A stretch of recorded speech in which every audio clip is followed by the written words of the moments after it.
근데 일단은 첫 번째 또 문재인 패는 이재명. 예, 최근에 자 친문 진영을 자꾸 겨냥을 한 건 아닌데 욕을 하고 보니까 이거 친문 진영을 욕을 하는 케이스가 좀 은근히 많았잖아요.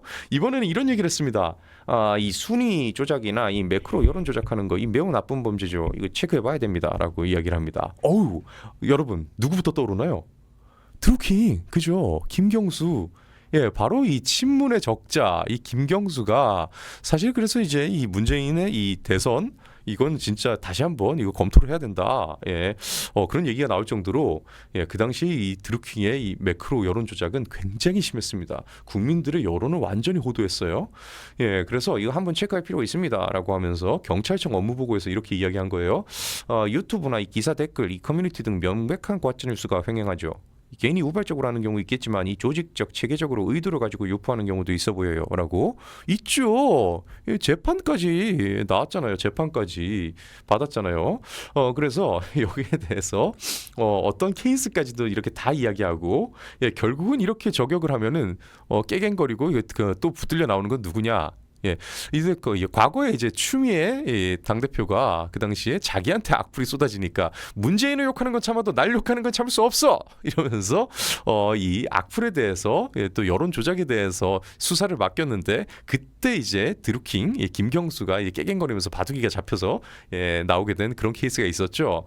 그래서 결국 이 조작을 했던 거는 본인들 진영에서 최대 규모로 잡혔는데 지금 또 뭔 얘기를 하고 있느냐? 예, 그리고 지금도 뭐 대놓고 매불쇼 저격 하는 거냐? 예, 야 이재명 깡 좋다. 니들이 하는 여론 조작은 예, 통계도 조작하는 문재인, 여론 조작하는 김경수한테 먼저 한마디 해야지라고 하는데 뭐 한마디 한 거나 다름없지 않겠습니까? 이 정도면? 예, 아이고 참 본인 당에서 한 일을 참 내로남불당스럽다 이렇게 얘기하는데 진짜.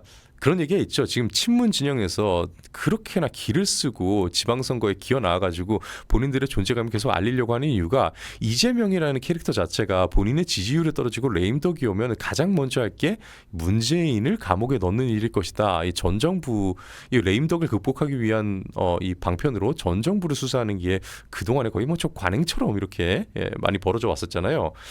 그렇기 때문에 이 정권 후반기가 어떻게 될지 모른다. 지금 저 따위로 국정 운영하다가 레임덕은 자명한데 그때 되면은 우리가 예, 또 이렇게 타겟이 될 거다라고 이야기하고 있는데 예, 뭐 벌써부터 이미 예, 과거의 자신과 싸우냐고 하는데 과거의 민주당과 싸우고 있는 거죠. 예, 친문 진영을 겨냥하게 되는 이런 일이 계속 벌어지고 있습니다.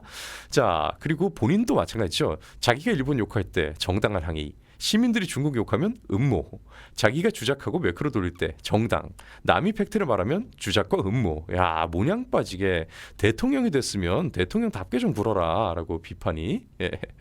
그리고 아래쪽엔 드루킹 얘기가 계속 이렇게 쇄도하고 있습니다.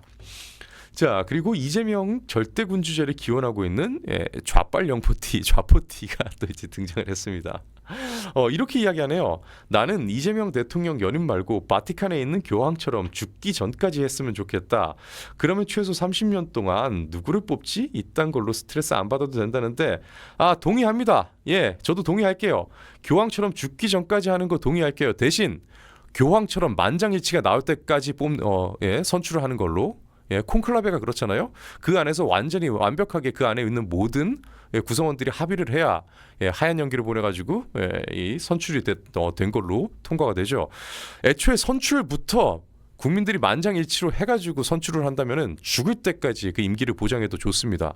그런데 지금 지지 못하고 대통령에 대해서 이 사람이 대통령으로 뽑히지 않기를 원했던 사람들이 어마어마하게 많은데 30년 동안 뭐 누구 뽑지 이런 거 죽기 전까지 계속 이제 이 임기를 보장시키라고요? 말 같지도 않은 소리를 하고 있습니다. 이거 진짜 그렇죠, 에이마이님. 이거 콘클라베 방식으로 했으면 지금 이재명 대통령 뽑힐 수 있었겠습니까? 죽어도 못 뽑히죠. 그러면서 이 사람이 진짜 완전 찐명인가 봐요. 친문계를 또 되게 싫어요. 일단 정청래와 패밀리들을 내치는 게 급선무다. 정청래 본인 스스로 나자빠지기를 기원한다. 1일차라고 하면서 기도 들어갔는데 열심히 해보십시오. 열심히. 그래서 신하님께서 야 그냥 니들끼리 나가 살아라 라고 하는데 분리독립도 뭐 나쁘지 않은 선택인 것 같아요. 왜 아예 세자첩국까지 아직 하라 그러지. 그러네요. 이거 내전각이다. 내전의 낌새가 보인다. 어쩐지 피냄새가 나더라. 그리고 쟤네들이 이길 가능성은 제로다. 어디서 석유라도 터지면 모르겠는데 북한 사람인 것 같은데 북한으로 좀 꺼져라. 예. 그리고 요도세자를 책봉하려는 거냐? 예, 그렇죠. 예, 종신 집권을 하면 그런데 DGTR님께서 DGTR님은 네, 이건 어떻게 읽어야 되나요? 종신 집권은 모르겠고 종신형이라면 찬성이다라고 이야기해 주십니다. 자, 그리고 새롭게 등장한 민주당 대선 후보 근황. 네, 새롭게 민주당 대선 후보가 등장했습니다. 두둥. 자, 김영근 전 가스안전공사 사장 택시가 안 잡혀서라고 하면서 음주운전의 이유를 밝히고 있습니다. 야, 그 와중에 음주운전을 또 했네. 예? 더불어민주당 소속으로 충북 도의회 의장까지 지낸 김영근 전 한국가스안전공사 사장이 음주운전을 해서 입건이 되었지요. 택시가 안 잡혔기 때문에 내가 그냥 몰고 갔다라고 합니다. 택시가 안 잡히면 기다릴 것이지 아니면 대리는요? 예, 택시가 안 잡히면 대리 부르면 되잖아요. 아니면 뭐 진짜 진짜 뭐 대리로 와달라고 하든지 아니면 어디 뭐 근처에 뭐 사우나에 가서 자든지 그 택시가 안 잡히면 음주운전을 해도 된다. 이거 어느 나라 법이에요? 그런데 대통령부터가 음주운전 전과자니까 이쯤 되니까 이제 민주당 대선 후보 반열에 우뚝 솟는 거 아닌가 이런 얘기 나온 거 있죠. 그런데 아직 부족하다는 의견이 많이 쏟아지고 있습니다. 검사 사칭에 기물 파손만 더하면 되겠다. 무상연애도 해야 되나? 민주운전이 또 등장하다니. 아이고, 이럴 때는 음주운전 했으면은 공익제보 받고 급히 가려고 했다고 했어야지. 이 과거 이재명 대통령의 케이스죠. 인생 열심히 사는 분이시네. 과거에 음주운전하고 검사 사칭하고 이런 것에 대해서 그냥 열심히 산 거다 이렇게 두둔한 그런 얘기도 있었죠. 그러니까 인생 열심히 사는 분이다. 이렇게 조롱이 이어지고 있습니다. 아직 부족하다. 이 대권 주자까지 올라가려면 조폭과 친목이 있어야 되고 무상연애 해야 되고 민원인을 폭행해야 되고 살인교사 및 가담을 해야 되고 등등 갖추어야 할 덕목이 많이 남았다. 지금 이 요건이 너무 올라갔다. 아직은 부족해라고. 아이고 참. 자, 그리고 이래서 쿠팡 죽이려고 하는구나. 지금 뭐 이런 얘기가 나오고 있죠. 알리가 쿠팡 인수했으면 좋겠다. 결국 이제는 솔직하게 속내를 드러내고 있습니다. 이거 중국인인지 누군지 모르겠습니다만 새벽 배송 건드릴 때부터 알아봤다만 진짜 중국의 개들이 쿠팡 죽이려고 하는 게 노골화되어가는 게 매우 우려스럽다. 이런 와중에 지금 쿠팡 지금 영업 정지까지 검토하고 있다. 저 정부에서는 지금 명확해집니다. 방향을 보니까 너무나 그 의도가 명확하게 드러나는 것 같아요. 통신사나 메신저 회사들 털릴 때는 뭐하다가 이제 와서 갑자기 쿠팡만 완전히 죽이려고 하는. 물론 뭐 냉정히 얘기하면은 그 통신사나 메신저 회사들 이런 때는 국내 기업이었고 쿠팡은 지금 미국 기업이니까 케이스가 조금 다르긴 다릅니다만 너무나 골라가지고 타겟팅을 하는 그런 낌새는 우리가 너무나 이제 자명하게 볼 수 있죠. 니들이 중국에 개 노릇을 하려 든다면 결국 우리도 네팔 랜딩을 맞이할지도 모른다. 전 국민적 폭동이 일어날 수도 있다라는 이야기죠.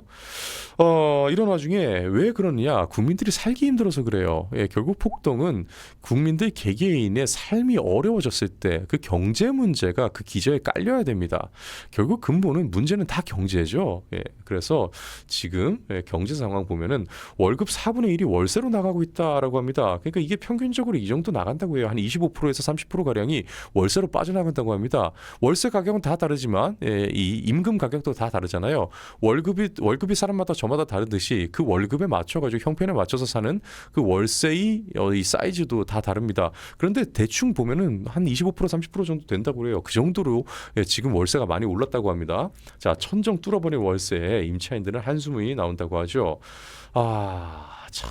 서울 월세 평균가가 지금 150만 원 가까이 지금 올라가 있고 전월세 통합지수가 전월 대비 0.52%가 또 올라간 상태고 월간 상승폭은 10년 만에 최대로 지금 올라가고 있다는데 지금 집을 살 수가 없게 규제를 하니까 지금 전세로 다 몰리면서 전세 매물도 급감을 하고 있고 사실상 전세 매물이 완전히 그냥 자취를 감춘 곳도 많죠. 이런 와중에 이 전세에서 월세로 다 내몰렸습니다. 그러니까 당연히 월세가 다시 또 상승을 하고 있어요. 이래서 지금 사람들이 살기가 너무나 힘들어지고 있는 상황이죠. 자, 댓글에서 묻고 있습니다. 4050 세대 이 중반 세대들은 어떻습니까? 문재인 이재명 대통령 만들어주고 좀 살만해지셨는지요? 공통점은 집값 폭등인데 돈을 좀 버셨나요? 아직도 잘 모르겠습니까? 아직도 두고 봐야겠습니까? 집값이 오르는 이유를 아직도 무슨 정책이 어쩌고 그런 데서 이유 찾습니까? 믿기 싫은 건가? 좌파 정부가 거지 만들 타겟은 바로 당신들이야 라고 정신 차리라고 일갈을 하고 있습니다. 집주인들 세금을 올려버리면은 그 세금이 당연히 월세로 전가가 되죠. 이거 조세 전가를 하잖아요. 이걸 왜 민주당 지지자들만 모를까? 심지어 알면서도 왜 찍을까? 저는 더 궁금합니다. 문재인 작품이지. 그런데 이거는 문재인 탓만 할 필요가 없는 게 이재명 대통령도 똑같은 짓거리 하다가 본인의 리스크로 또 이게 부동산을 올려버렸어요. 콜라보라고 할 수는 있겠으나 이것을 뭐 문재인 정부의 실책이다라고만 보는 걸 반대입니다. 이재명 정부도 그 못지않게 지금 오죽하면 문재인 시즌2가 아니라 문재인 2배속이라고 하겠어요. 집값 잡겠다고 대출을 막아서 공급을 규제하고 세 올리고 괜히 이 건드려가지고 집값 폭등시키고 그거 잡겠다고 또 삽질해가지고 더 올려버리고 최저시급 올리면 괜찮아질 거다 하더니 온갖 인건비 물가 다 올려놓고 진보가 정권 잡아서 한 일이 뭐냐 뭐 그렇다고 보수가 잘한 건 없는데 최소한 이 정도는 아니었다라고 이렇게 될 거라는 거 우리 모두 알았잖아. 엄살 떨지 마. 이제 시작이야. 라는 얘기가 나오고 있죠. 자, 그런데 만약에 이번에 경제 위기가 온다면 과거와는 다른 양상으로 흘러갈 것 같다고 합니다. 자, IMF 그리고 카드 대란 그리고 리먼 브라더스 그러니까 이 서프라임 모기지 사태 그리고 코비드 19 그러니까 코로나 팬데믹 사태 이 중에 리먼과 코비드 제외하고 국내에서 벌어진 두 번의 금융 위기와 이번 환율 폭등 문제와는 질적으로 다르다. 왜냐? 지금은 이재명이라는 사람이 있기 때문이다. IMF 당시 YS는 실패를 인정했고 카드 대란 당시에도 DJ가 본인의 부족함을 인정했는데 이 인간은 딴 놈 입을 빌려서 벌써부터 서학김이 탐험하고 있다. 책임이라고는 질 줄 모르는 사람이 대통령실하고 자빠졌으니 만약 외환 문제로 경제 위기가 터지면 혼란 수습을 민간이 하고 저 인간은 또 국민이 해냈다고 광만 팔고 다닐 것이다 라고 이게 눈에 보인다라고 하고 있죠. 절대 인정 안 하고 남 탓할 거라 주변인들이 다 썰려 나갈 것이다. 지금 주 옆에서 한 자리씩 하고 있는 사람들 잘 생각하십시오. 이 문제 터지면은 당신들이 다 나중에 자리에서 잘리고 욕 먹고 또 이제 심하게는 또 수사한다고 하다가 여기 대해서 직무유기나 관련된 문제로 이제 감옥에 가는 일이 생길 수도 있습니다. 조심하세요.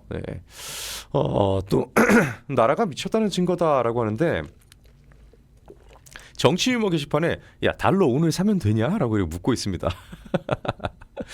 야 1460원이 싸 보이는 거면 내가 미쳤거나 나라가 미친 거다라고 하는데 요즘 연일 제가 아까 출근할 때 보니까 또 1469원인가 그렇게 찍혀 있던데 지금 보니까 1460원대로 떨어지면은 왠지 달러를 사야 될 것 같은 느낌이 드는 거예요. 연일 1470대에서 1480원까지 올라가고 1500을 지금 뭐 뚫을 기세로 계속 치고 올라가니까 이거는 1460원대가 싸 보이는 거면은 이건 내가 미친 거거나 나라가 미친 거다. 참 진짜. 그래서 다시 한번 소환되는 과거에 환율이 1400선을 넘었던 시기와 그 이유에 대해서 다시 한번 소환되죠. YS 시기에 YS 시기 이유는 IMF, MB 때 이유는 서프라임 모기지, 그리고 윤석열 대통령 때 이제 이유는 계엄이었습니다. 그리고 지금 이재명 요즘 이유는 당선. 아이고 참 1470에 예약 걸어놓고 소액 사긴 했다. 그런데 지금 꼴 보니까 1500 조만간 갈 듯하다. 아이고 참 정말 1480 기준으로 왔다 갔다 하면 1460에 사서 1480에 던지는 걸로도 엄청 벌 수 있다. 계속 이렇게 왔다 갔다 하고 있으니까요. 외국 펀드들은 이거 벌써 하고 있다는 얘기도 있다. 그런데 이런 와중에 이 스토커에 가까운 사람이 또 있습니다. 진성준. 금투스 얘기를 또 꺼냈어요, 여러분. 이거 또 해야 됩니다. 이재명 정부가 출범해서 상법도 개정하고 주가가 크게 올랐기 때문에 코스피 4천 넘지 않았습니까? 그럼 사람들 돈 많이 벌었을 텐데 이제는 금투세 시행할 때도 되지 않았는가? 또 금투세를 끌고 나왔어요. 정신이 나갔죠. 지금 코스피 4천이 넘었는데 이로 인해 가지고 지금 이 개미들이 지금 돈을 벌었나요? 그런데 당신들 살림 좀 나아진 것 같은데 여기에 대해서 이제는 금투세 시행할 때 됐다 라고 또 금투세 드립을 치고 있습니다. 그렇게 세금 떼가고 싶으면은 민주코스피 하나, 민주코스닥 하나 따로 만들어라. 그래서 거기서만 주식 세금 떼라. 야, 10년 후행보다 겨우 1년 올랐는데 이제 충분히 올랐으니까 세금 매기자고? 야, 그래서 진성준에 대해서 화면 잠깐 저한테 주실까요? 진성준에 대해서 또 놓쳐서는 안 될 부분 또 제가 좀 정리를 해왔는데, 일단은 진성준이 지금 밀고 있는 게 증시 화랑론입니다. 증시가 화랑이니까 이거 금투세 시행해야 된다라고 하는데, 시장 체력이 좋아졌다. 코스피 4천을 돌파했으니까 이제는 세금을 감당할 수준이 된다라고 주장하고 있죠. 게다가 조세 형평성, 그리고 뭐 이런 얘기도 하고 있고, 심지어 보유세 강화론까지 하고 있습니다. 이거 부동산 보유세까지 강화시키자 이 얘기도 같이 하고 있거든요. 그런데 어떤 문제가 있느냐? 진성준은 과거 인터뷰에서 자기는 주식하지 않는다라고 이야기했었잖아요. 그런데 장남은 주식 투자를 또 하고 있어요. 그런데 장남이 서학개미입니다. 진성준 본인은 주식 투자하지 않고 있으면서 국장에 대해서, 여기에 대해서 이 금투세를 도입하자 하고 있는데, 정작 장남은 서학개미 미국 주식에 주로 투자하고 있다는 사실이 알려지면서 아버지는 국장에 규제를 걸고 아들은 국장을 탈출한 거냐라는 비난이 쏟아졌고요. 정작 배우자는 국내 주식에 투자했다가 수익률이 마이너스를 기록한 것으로 좀 드러나가지고 또 욕을 먹고 있었죠. 가족도 돈을 못 버는 시장을 더 어렵게 만드느냐라는 비판도 나오고 있습니다. 게다가 개미 투자자들에 대한 이해도가 지금 부족하다라는 그러한 지적도 나오고 있죠. 그 증거가 주가 하락은 저가 매수 기회다라고 이렇게 이야기를 했습니다. 주식을 무슨 뭐 초등생도 할 수 있을 것처럼 굉장히 쉬운 것처럼 이야기를 해서 빈축을 샀어요. 주식이 떨어지고 있다라고 하니까 그러면은 사면 될 거 아닙니까? 오히려 저가 매수의 기회 아니에요? 이런 식으로 해서 여러 이 개미들의 이 혈압을 뒷목을 잡게 만들었습니다. 그래서 전 재산을 걸고 버티는 개미들이 가슴에 대못을 박았다. 그리고 금투세는 상위 1%만 해당되지 않느냐라고 이야기 계속 드립을 치고 있죠.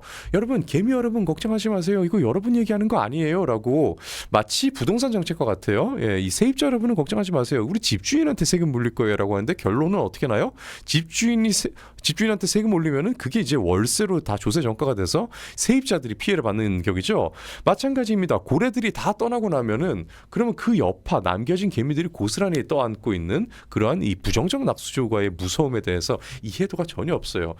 본인이 이야기했듯이 나는 주식을 하지 않기 때문에, 그렇기 때문에 결국 이 이념적 접근이 이 주식 투자하는 많은 개미들을 잘 모르고 무식한 자가 신념을 가지면 그게 가장 위험하다 했죠. 이런 진성준의 이런 신념 때문에 이런 많은 개미들이 위험해지고 있는 그런 상황입니다.